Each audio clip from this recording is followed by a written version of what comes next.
c'est lourd. La série Is and Her, c'est lourd. C'est lourd car j'ai bien aimé. J'ai vraiment bien aimé.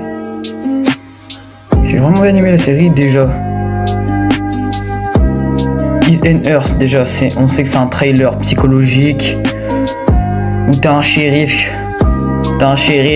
et une journaliste qui coopèrent ensemble pour trouver qui a tué qui, etc.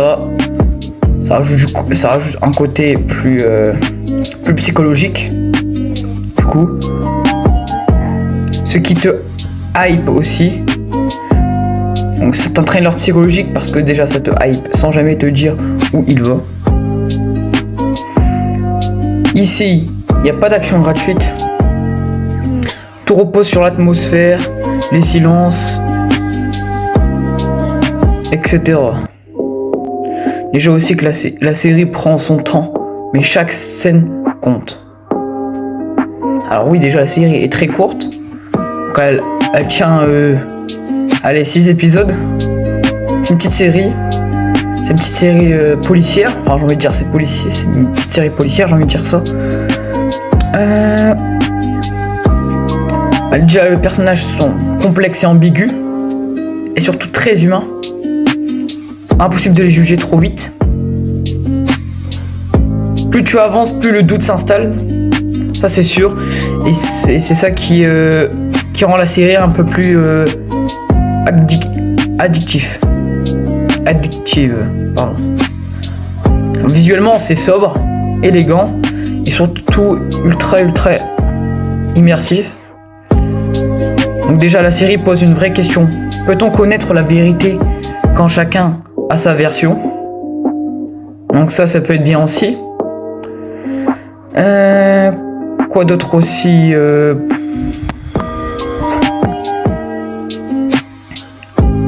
déjà, si tu aimes les séries intelligentes et tendues qui te font réfléchir longtemps après un épisode, je te conseille Is and Her.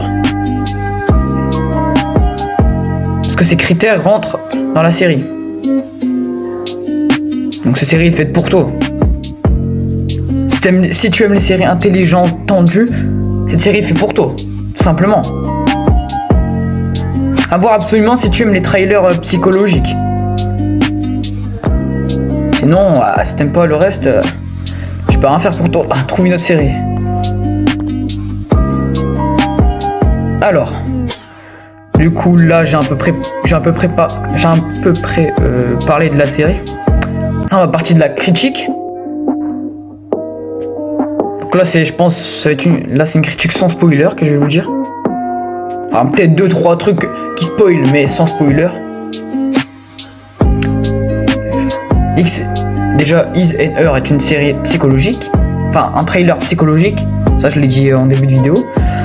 Donc déjà, ça mise avant tout sur la tension mentale plutôt que sur l'action. Déjà, la série installe une ambiance lourde et intrigante, où chaque détail semblait avoir de l'importance. Déjà, son principal point fort de la série, ce sont ses personnages complexes et ambigus. Donc ça, je l'ai dit aussi avant. Donc personne n'est totalement fiable et la série joue intelligemment avec perception du spectateur. Le scénario avance lentement, mais ce rythme maîtrisé permet de faire monter entre guillemets une tension constante. Déjà, la réalisation est sobre, élégante et parfaitement au service de l'histoire.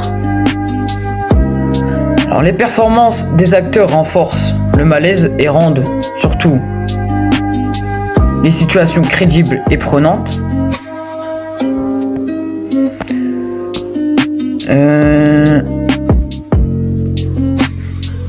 Alors déjà, en revanche, la série demande de la patience. Faut avoir de la patience. Parce qu'elle ne conviendra pas à ceux qui cherchent un trailer rapide ou spectaculaire. Déjà, les scènes sont vraiment longues. Déjà, à chaque fois qu'on voit un personnage, on a un doute si c'est lui le tueur ou si c'est pas lui le tueur. Donc ça nous laisse de l'attente. Donc déjà, ça conviendrait à ceux qui cherchent un trailer rapide et spectaculaire. Donc ça, c'est déjà un point. Enfin, ça conviendra pas. Mais pour les amateurs de récits psychologiques subtils, Is and Her est une proposition solide. En gros, cette série te conviendrait si tu es amateur de récits psychologiques subtils. C'est aussi immersif et stimulante.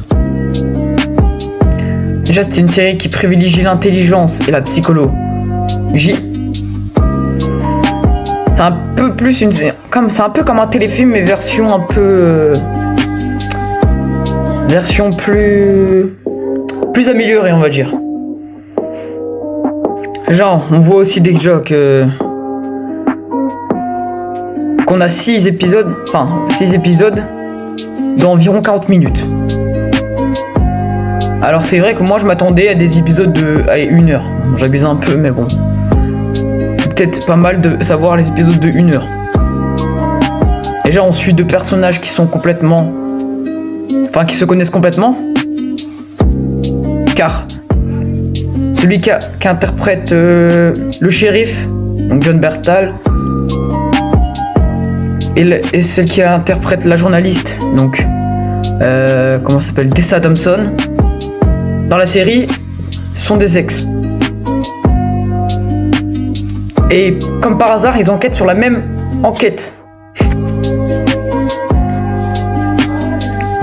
Donc le shérif essaye de découvrir les crimes et qui aurait pu tuer qui. Enfin, si, ils savent c'est qui la personne, mais qui aurait pu tuer cette personne. Et surtout, c'est pareil pour la journaliste. Ah oui, j'ai pas retenu leur nom, j'ai pas cherché à comprendre, savoir qui s'appelle comment. J'ai pas retenu leur nom. Mais déjà, cette série est plutôt pas mal. Franchement, c'est une bonne série, j'ai plutôt bien aimé. J'ai vu des avis sur TikTok, si je me trompe pas, qu'il y avait pas mal de gens qui aimaient bien cette série. Donc déjà, saison 2, on sait pas quand ça sortira. Alors, franchement, je pense plutôt dans 2-3 ans, peut-être. Je pense, je suis pas sûr, mais bon. Donc peut-être avec les mêmes personnages, mais une autre enquête et une autre personne morte. Donc ça, je pense. Et puis c'est un peu comme un téléfilm, mais comme je l'ai dit, version un peu plus améliorée. Cette série est aussi. Enfin, j'ai pas envie de dire qu'elle est drôle, mais qu'est-ce que je raconte? Non, elle est pas drôle du tout. Elle est plus. Je pense que cette série est plus déconseillée au moins de 10 ans. Mais je pense pas, parce qu'en vrai, il n'y a pas eu de scène choquante. J'ai regardé les 6 épisodes, il n'y a pas eu de scène choquante. C'est juste que cette série est plutôt incroyable. Cette série est lourde. Pas au sens négatif, au sens positif. C'est une bonne série, pour moi. Qu'est-ce que ça veut dire? C'est une bonne série. Que je conseille à ceux qui aiment, bien sûr. Les trailers psychologiques, les crimes, tout ça, les enquêtes policières. Cette série est faite pour vous. Si vous avez l'habitude de regarder des téléfilms, etc., cette série est faite pour vous, bien sûr. Qu'est-ce que je vais dire encore? Je pense qu'on a fait le tour. J'avais aussi une chose à dire aussi. Déjà, ces acteurs qui interprètent ces personnages-là, c'est des très bons acteurs. Tous deux avons joué un rôle dans l'univers Marvel déjà. C'est des acteurs connus. Jon Bernthal a joué le rôle du Punisher, Tessa Thompson le rôle d'Valkyrie dans les films Thor. C'est des bons persos. C'est des très bons personnages, des très bons acteurs. Surtout Jon Bernthal, moi j'adore. Il interprète très très bien son rôle de Punisher et même ce rôle dans cette série-là. Qu'est-ce que je pourrais dire aussi d'autre? Bah, je pense que j'ai fait le tour, hein. Je pourrais rien dire d'autre. Je pense que j'ai fait le tour sur ça. Alors déjà,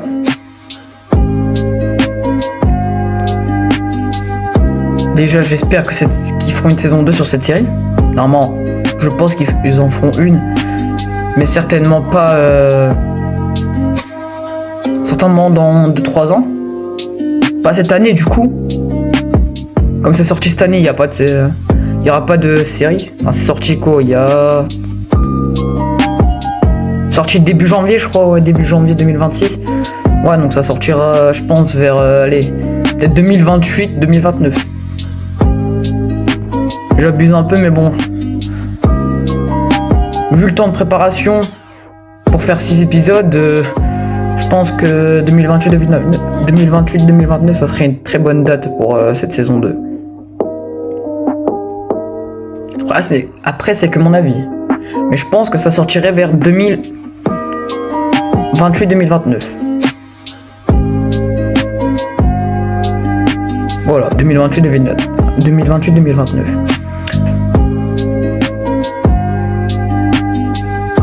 Voilà, 2028-2029. Donc si ça vous a plu, surtout n'hésitez pas à liker, vous abonner, commenter, partager. Voilà, vous connaissez un peu les trucs, les fonctions YouTube et tout, comment ça fonctionne. Et du coup, il me reste plus qu'à vous dire au revoir pour la prochaine.